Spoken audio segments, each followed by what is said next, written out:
Hello नमस्कार। MR7 classes में आपका एक बार फिर स्वागत है। आज हमारा जो टॉपिक है वो रहेगा विराम चिन्हों को लेकर। विराम चिन्ह का जो शाब्दिक अर्थ होता है वो, यानी शाब्दिक अर्थ की बात करें, शाब्दिक शाब्दिक अर्थ विराम। विराम का मतलब होता है आराम करना, ठहराव करना या विश्राम या रुकना। आराम, ठहराव, विश्राम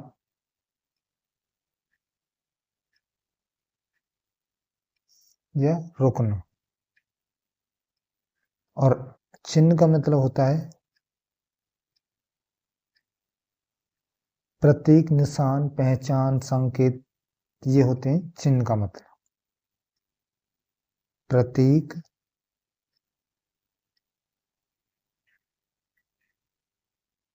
प्रतीक, निशान, पहचान या संकेत, ये होते हैं हमारे, यानी शाब्दिक अर्थ होता है विराम चिन्ह का। अब इसकी शुद्ध वर्तनी जो होती है वो क्या होती है? शुद्ध वर्तनी।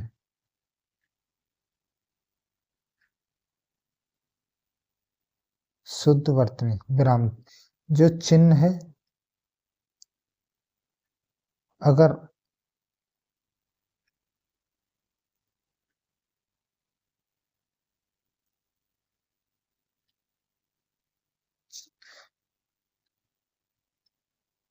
अगर ऑप्शन में आपको ये दोनों दिए हैं तो पहले आपको ये वाला सही मानना है, उसके बाद अगर ये नहीं दिया है तो ये फिर ये वाला सही रहेगा। फर्स्ट नंबर पर ये वाला सही रहेगा, दूसरे पर ये। तो अब इसकी जो विरामचर का जो चिन्हों का मतलब या वाक्यों में मतलब इसके क्या होता है, जो क्या है चिन्ह के द्वारा क्या होता है वाक्य का मतलब भी बदला जा सकता है। ये जो चिन्ह है इनके द्वारा जो इनका उपयोग क्यों किया जाता है, अगर इनके उपयोग से क्या होता है, जो चिन्ह जो लगाया जाता है, जो किसी भी प्रकार का कोई चिन्ह लगाया जाता है उसके द्वारा क्या होता है, जो वाक्य है उसका मतलब बदल दिया है, मतलब भी बदल जाए। जैसे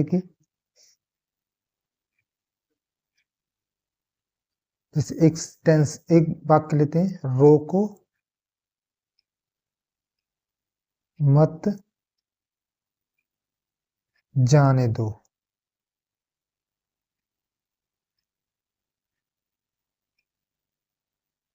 जाने दो, रोको मत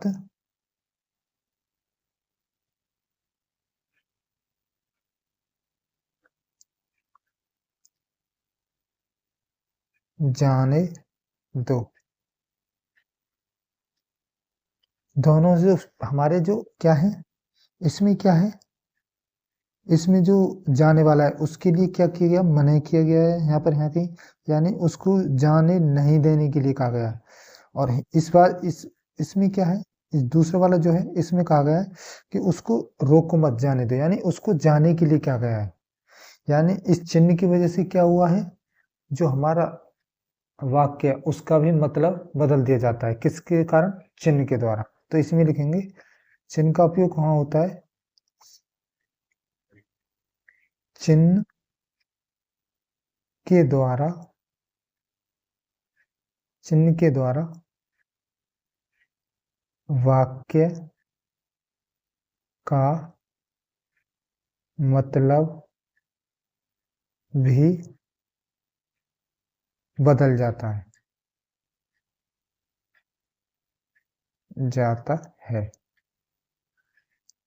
अब इसमें बात करें, जो हमारे हिंदी के जो गुरु हैं, हिंदी व्याकरण के जो जनक हैं, कामता प्रसाद गुरु, उनके अनुसार जो विराम चिन्ह है उनकी जो कुल संख्या है उन्होंने बताई है 20।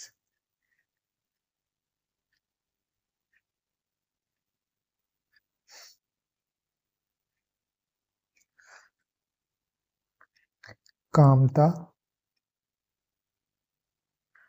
प्रसाद गुरु के अनुसार। ये जो कामता प्रसाद वो कौन है? हिंदी व्याकरण के जनक है।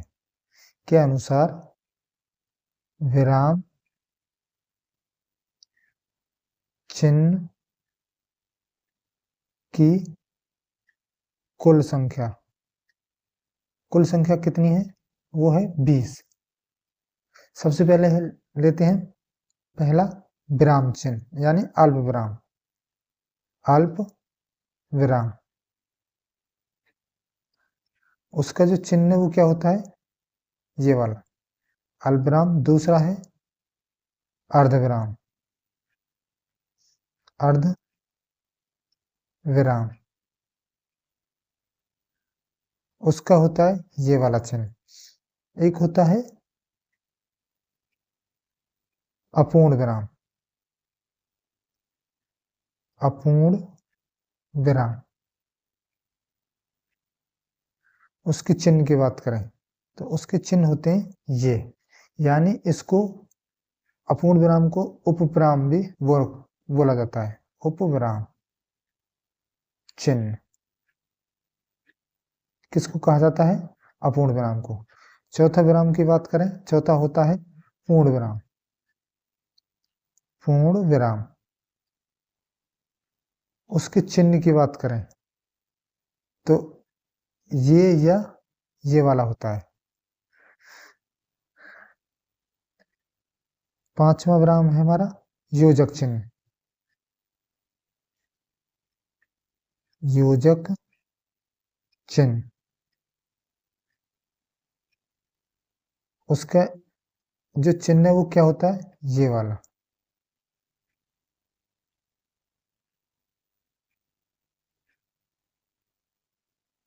इसका जो दूसरा नाम है योजक चिन्ह का वो क्या होता है? संयोजक चिन्ह भी बोला जाता है इसको। संयोजक चिन्ह।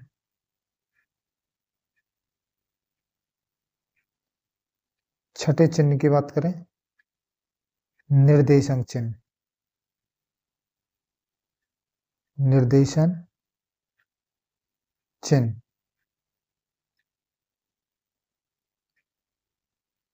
वो होते हैं हमारे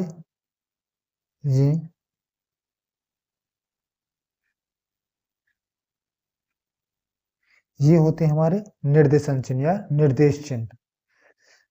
अगला है हमारा विवरण चिन्ह।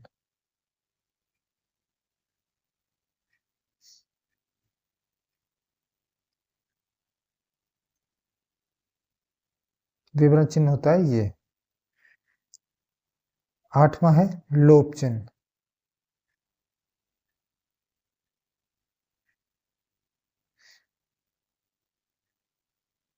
लोप चिन्ह होते हैं ये, इनका उपयोग कहाँ पर होता है? किसी प्रकार के अभद्र या ऐसी बातें बोली जाती हैं उनमें इसका उपयोग होता है लोप चिन्ह का। नमा चिन्ह है हमारा लाघव चिन्ह। लाघव चिन्ह, इनका प्रयोग होता है जैसे कि डॉक्टर में इसका उपयोग होता है, प्रोफेसर है, उत्तर प्रदेश जैसे उत्तर प्रदेश लिखते हैं, इनमें क्या है? इसका उपयोग होता है। एक होता है कोष्टक चिन्ह। कोष्टक चिन्ह, ये होता है हमारा छोटा कोष्टक और ये होता है हमारा बड़ा कोष्टक। 11वां चिन्ह है हमारा तुल्यता चिन्ह। तुल्यता चिन्ह यानी बराबर का चिन्ह भी बोलते हैं इसको, बराबर वाला चिन्ह। एक होता है आवृत्ति चिन्ह, जैसे पुनरावृत्ति चिन्ह भी बोला जाता है। आवृत्ति आवृत्ति चिन्ह,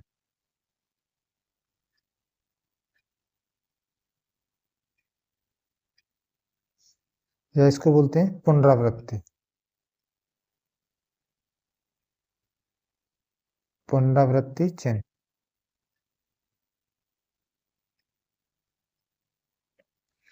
13वां चिन्ह की बात करें, 13 होता है त्रुटिपद या हंसपद या काकपद या विस्मरण चिन्ह बोलते हैं इसको। त्रुटिपद, हंसपद या काकपद।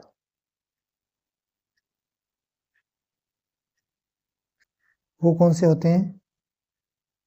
एक लैम्डा के से वी और ये वाला, इनको क्या है हम विस्मरण चिन्ह भी बोलते हैं, विस्मरण चिन्ह।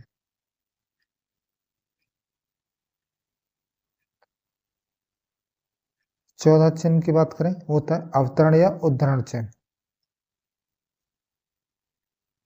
अवतरण चिन्ह या उद्धरण चिन्ह।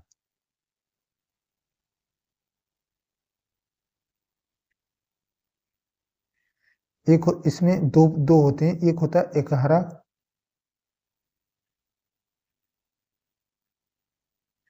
और एक होता है दुकहरा।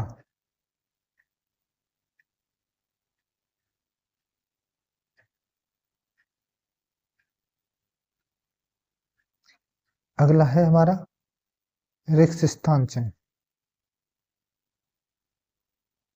रिक्त स्थान चिन्ह, ये होते हैं हमारे डॉट डॉट डॉट। 16वां चिन्ह है हमारा प्रश्नवाचक चिन्ह। प्रश्नवाचक चिन्ह,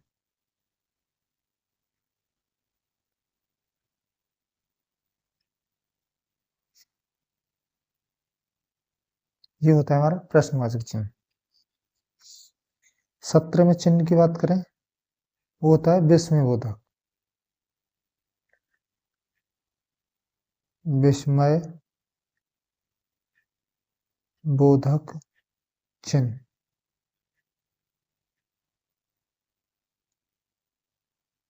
या इसे बोलते हैं संबोधन चिन्ह। संबोधन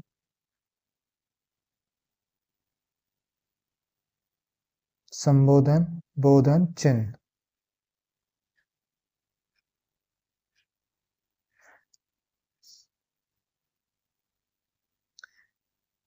एक होता है रेखांकित चिन्ह। रेखांकित चिन्ह, ये जो चिन्ह है, जैसे कि हमने लिखा भारत, इसको रेखांकित करने के लिए क्या है, इसके नीचे एक रेखा खींच देते हैं, इसको बोलते हैं रेखांकित चिन्ह। एक होता है शिरोमणि शिरोरेखा चिन्ह। शिरो रेखा चिन्ह, वो कौन सी होती है, जैसे कि हमने ये लिख दिया भारत, इसके ऊपर जो ये वाला है, जो हम डंडा लगाते हैं या वो रेखा खींचते हैं, इसे बोलते हैं शिरोरेखा।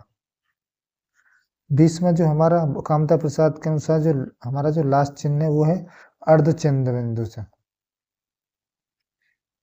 अर्ध चंद्र बिंदु चिन्ह,